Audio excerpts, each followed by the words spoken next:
डरते तो वो हैं जो अपनी छवि के लिए मरते हैं।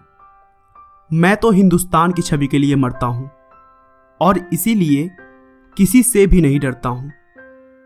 ऐसा कहना है दुनिया के सबसे शक्तिशाली लोगों में शामिल भारत के सबसे लोकप्रिय प्रधानमंत्री नरेंद्र मोदी का, जिन्हें हमारे देश की राजनीति की वजह से आप प्यार करें या फिर नफरत, लेकिन उनके कार्यों को अनदेखा नहीं कर सकते।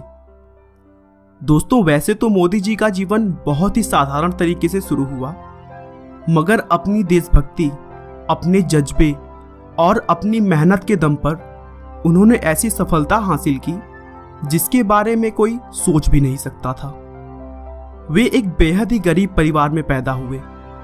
अपने बचपन के दिनों में जब बच्चे खेलने कूदने में अपना समय व्यतीत करते हैं, तब उन्होंने अपने घर की आर्थिक सहायता के लिए अपने पिता की दुकान में हाथ बटाई और ट्रेन के डिब्बों में जा जाकर चाय बेची। लेकिन दोस्तों, अगर आपके अंदर अपने देश के लिए कुछ कर जाने की इच्छा हो ना, तो कोई भी लक्ष्य कठिन नहीं रह जाता। कौन कहता है कि आसमां में सुराख नहीं हो सकता? एक पत्थर तो तबीयत से उछालो यारो। आइए दोस्तों, हम शुरू से मोदी जी के चाय बेचने से लेकर प्रधानमंत्री बनने तक के अद्भुत सफर को डिटेल में जानते हैं। नरेंद्र मोदी का जन्म 17 सितंबर 1950 को बॉम्बे राज्य के मेहसान जिले में वडनगर नाम के गांव में हुआ था। दोस्तों, बता दूं कि बॉम्बे राज्य पहले भारत का ही एक राज्य था, जिसे 1 मई 1960 में अलग कर गुजरात और महाराष्ट्र बना दिया गया। तो इस तरह अब मोदी जी का जन्म स्थान गुजरात राज्य के अंतर्गत आता है। नरेंद्र मोदी के पिता का नाम दामोदर दास मूलचंद मोदी था और मां का नाम हीराबेन मोदी है। जन्म के समय उनका परिवार बहुत ही गरीब था और वे एक छोटे से कच्चे मकान में रहते थे। नरेंद्र मोदी अपने माता पिता की कुल 6 संतानों में तीसरे पुत्र हैं। मोदी के पिता रेलवे स्टेशन पर चाय की एक छोटी सी दुकान चलाते थे, जिसमें नरेंद्र मोदी भी उनका हाथ बटाते थे और रेल के डिब्बों में जा जाकर चाय बेचते थे। लेकिन हाँ, चाय की दुकान संभालने के साथ साथ मोदी पढ़ाई लिखाई का भी पूरा ध्यान रखते थे।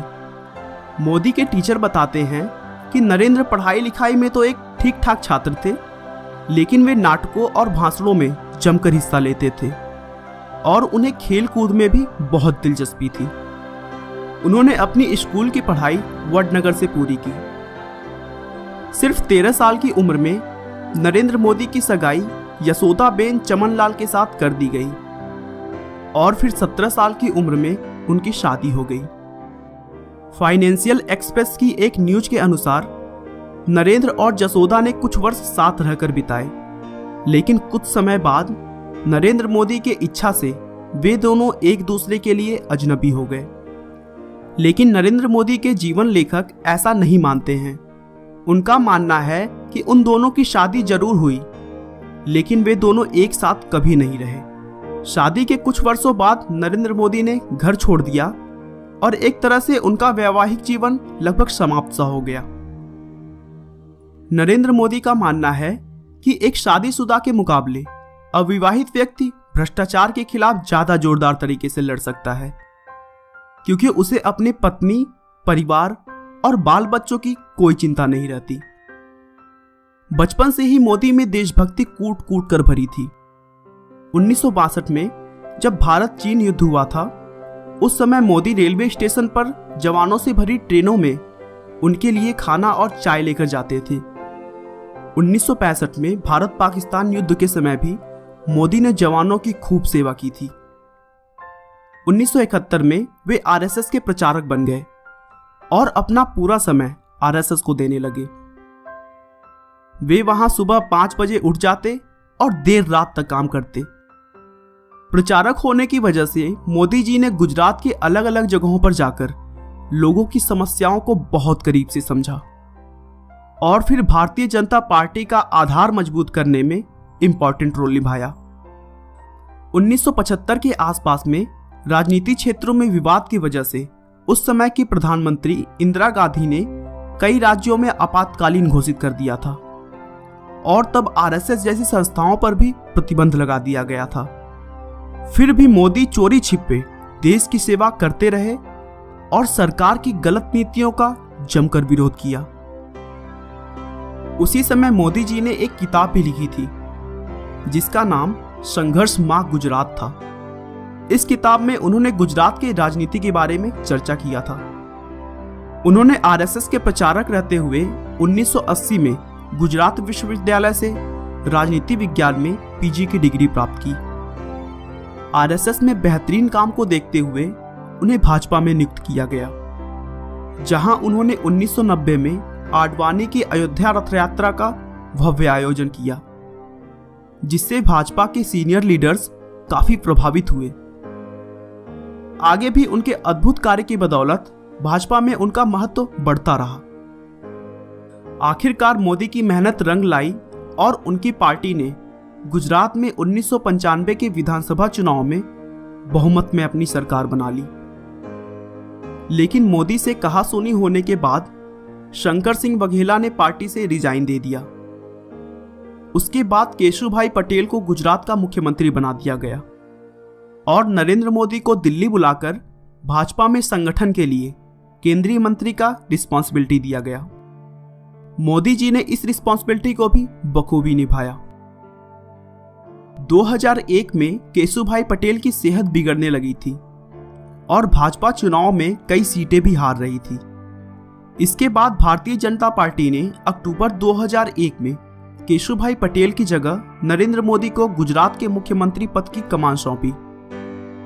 नरेंद्र मोदी ने मुख्यमंत्री का अपना पहला कार्यकाल 7 अक्टूबर 2001 से शुरू किया। इसके बाद मोदी ने राजकोट विधानसभा चुनाव लड़ा, जिसमें उन्होंने कांग्रेस पार्टी के अश्विन मेहता को बड़े अंतर से मात दी।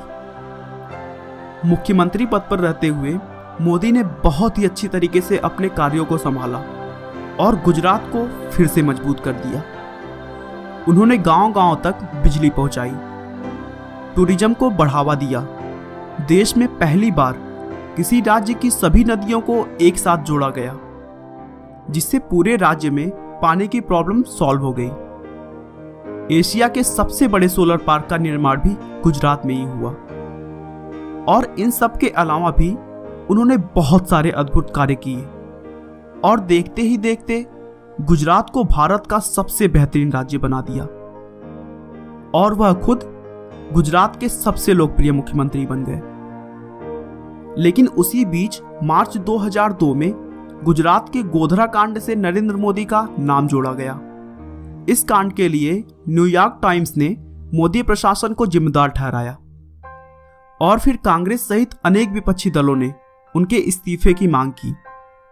दोस्तों, गोधरा कांड में 27 फरवरी 2002 को गुजरात के गोधरा नाम के शहर में रेलवे स्टेशन पर साबरमती ट्रेन के S6 कोच में आग लगाए जाने के बाद 59 लोगों की मौत हो गई थी, जिसके बाद पूरे गुजरात में सांप्रदायिक दंगे होना शुरू हो गए।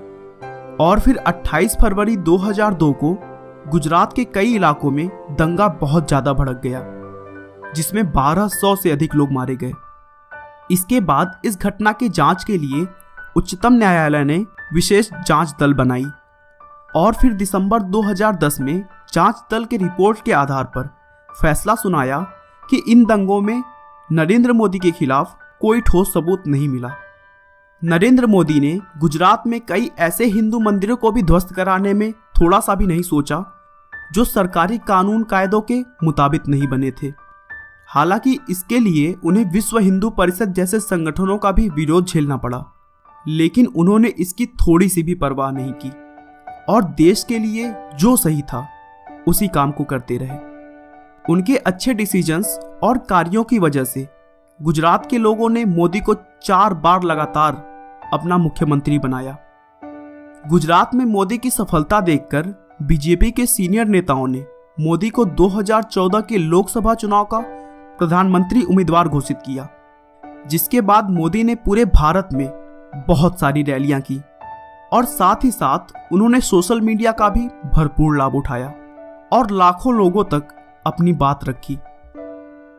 मोदी के अद्भुत विकासशील कार्य, उनके प्रेरणादायक भाषण देश के लिए उनका प्यार और उनकी सकारात्मक सोच की वजह से उन्हें भारी मात्रा में वोट मिले और वे भारत के 15वें प्रधानमंत्री बने।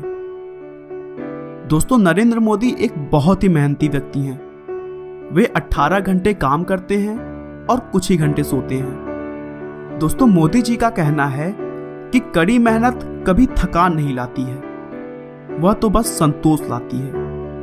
नरेंद्र मोदी शुद्ध शाकाहारी हैं और नवरात्र के 9 दिन उपवास रखते हैं। वे अपनी सेहत का भरपूर ध्यान रखते हैं और प्रतिदिन योग करते हैं, भले ही वे कहीं पर भी हों। मोदी जी अपनी माँ से बहुत प्यार करते हैं। उनका कहना है कि मेरे पास अपने बाबा दादा की ना ही एक पाई है और ना ही मुझे चाहिए। मेरे पास अगर कुछ है तो अपनी माँ का दिया आशीर्वाद। आपका बहुमूल्य समय देने के लिए बहुत बहुत धन्यवाद। इस वीडियो को लाइक करके आप हमारा मनोबल बढ़ा सकते हैं। दोस्तों, अगर आप हमारे वीडियो को मिस नहीं करना चाहते तो कृपया चैनल को सब्सक्राइब कर लें। आपको यह कहानी कैसी लगी हमें कमेंट करके जरूर बताएं। धन्यवाद।